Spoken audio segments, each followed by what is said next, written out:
જય શ્રી કૃષ્ણ, રાધે રાધે. વૈષ્ણુ, આજે આપ સાથે હું ખૂબ ગાંઠિયાની એકદમ અલગ રેસીપી શેર કરવા જઈ રહી છું.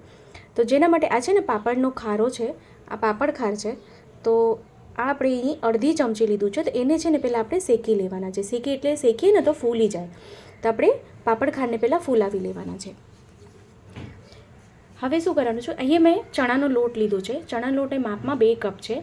આપ વધારે ઓછું કરી શકો છો, પણ જે અડધી ચમચી ખારો લીધો છે એ પ્રમાણે આપને કહું તો અડધી ચમચી અહીંયા અજમો છે, અહીંયા 5 ચમચી હિંગ પધરાવી છે, અડધી ચમચી શ્યામ તીખા છે, અને અહીં સ્વાદ મુજબ આપ મીઠું પધરાવી શકો છો. મેં અડધી ચમચી મીઠાનો ઉપયોગ કર્યો છે અહીંયા. તો વૈષ્ણુ, આજે આપણે પાપડ ખારનો ઉપયોગ કર્યો છે. મોસ્ટલી જે 12 ગાંઠિયા બનતા હોય એમાં પાપડ ખારનો જ ઉપયોગ થતો હોય છે. આપ એની જગ્યાએ ખાવાના સોડા જે આવે છે, મીઠા સોડા, એને બી ઉપયોગ કરી શકો છો. તો આપણે જે પાપડ ખાર અહીં રાખ્યો છો એને પહેલાં આપણે ચાળીને આમાં પધરાવવાનું છે. સીધું નથી પધરાવવાનું, કારણ કે એમાં ગાંગડા હોય છે એટલે એ સીધું આવશે એમાં. તેને મિક્સ કરીને પહેલાં કોરું જેને મિક્સ કરી લેવાનું, પછી એમાં મોણ માટે તેલ પધરાવવાનું છે.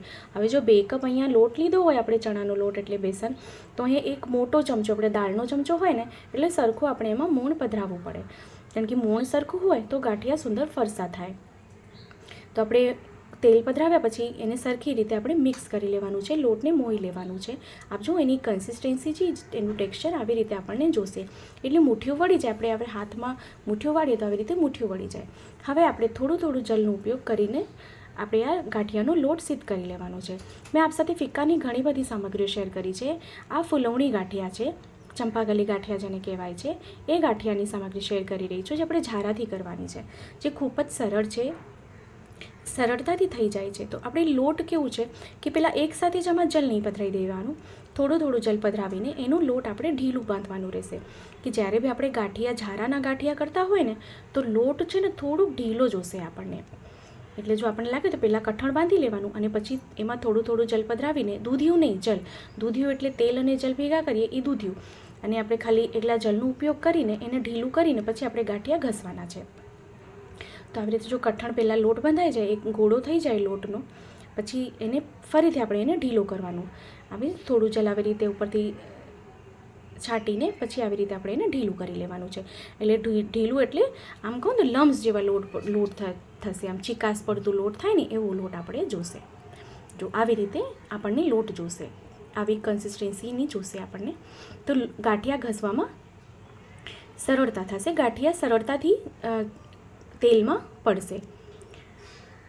તો લોટ છે ને આપણે થોડીક વાર એને રેસ્ટ કરવા મૂકી દઈએ. થોડીક વાર મૂકી દઈએ તો શું છે કે આપણે જે મસાલોમાં બધું પધરાવ્યું છે એ સુંદર આમાં બધું ચડી જાય, અને લોટ હજી સહેજ ઢીલો થશે, કારણ કે એમાં મીઠું અને ખારું પધરાવ્યું છે એટલા માટે. તો લોટનું કલર બી આપ જોશો તો બદલાનો છે, અને થોડીક વાર આવી રીતે આપણે લોટને મસળવાનું બી છે. તો થોડીક વાર મસળીએ ને તો ગાંઠિયાનો જે લોટનો રંગ છે ને એ હલકો થશે. તો હવે શું કર, તેલ મેં પહેલાં જ ગરમ કરવા મૂકી દીધું હતું. હવે થોડો લોટ લઈને આપણે જો આવી રીતે આ ચંપાકલીનો ગાંઠિયાનો આવી રીતે જારો મળે છે, નાની મોટી સાઇઝ મળે છે. તો આવી રીતે થોડોક જલવાળો હાથ કરીને થોડોક ગોળો લઈને અને આવી રીતે વચ્ચે મૂકીને હથેળીના મદદથી આપણે એને હલકેથી ઘસવાનું છે. ધ્યાન રાખવાનું વૈષ્ણુ, જો એકલા કરતા હોય તો કાળજીપૂર્વક કરવાનું, નહીં તો શું છે કે તેલ ગરમ હોય તો ઊંધી થવાની બીક રહે. એટલા માટે તો આવી રીતે ધીરે હથેળીની મદદથી ગાંઠિયા આવી રીતે આપણે ઘસવાના છે. તો આવી રીતે જ આપણે ગાંઠિયા બધા તળી લઈએ. આવી રીતે બધા ગાંઠિયા આપણે તૈયાર કરી લઈએ. તો અહીં આપ જોઈ શકો છો ગાંઠિયા કેટલા સુંદર ફૂલ્યા છે, અને તેલ વધારે પ્રમાણમાં જોશે. અને એક વસ્તુનું ખાસ ધ્યાન રાખવાનું કે જ્યારે બી ગાંઠિયા આપણે તેલમાં પાડીએ ત્યારે ગેસને ધીમું જ રાખવાનું, નહીં તો ગેસ હાઈ ફ્લેમ હશે તો ગાંઠિયા લાલ થઈ જશે. તો ગાંઠિયા સુંદર તળાઈ ગયા છે. આપ એનું ટેક્સચર જોઈ શકો છો, રંગ જોઈ શકો છો. ગાંઠિયા બધા બહાર કાઢી લઈએ. તો આવી રીતે આપણે બધા ગાંઠિયા તૈયાર કરી લેવાના છે. તો અહીં બધા ગાંઠિયા બનીને તૈયાર થઈ ગયા છે. તો વૈષ્ણુ, અગર આપને કાંઈ પૂછવું છે તો આપણને કમેન્ટ બોક્સમાં કમેન્ટ કરીને પૂછી શકો છો. અને વૈષ્ણુ, ચેનલ પર નવા છો તો ચેનલને સબસ્ક્રાઈબ કરશો, બેલ આઇકોન હિટ કરશો, કે જ્યારે બી કોઈ સરળ, સુંદર અને તરત થઈ જાય એવી સામગ્રીનો વિડીયો મૂકું તો આપ સુધી નોટિફિકેશન આવી જાય. વૈષ્ણુ, આપી આ સામગ્રી સિદ્ધ કરો, શ્રી પ્રભુને ધરાવો, અને મને કમેન્ટ બોક્સમાં કમેન્ટ કરીને જણાવો કે આ વિડીયો આપને કેવો લાગ્યો છે.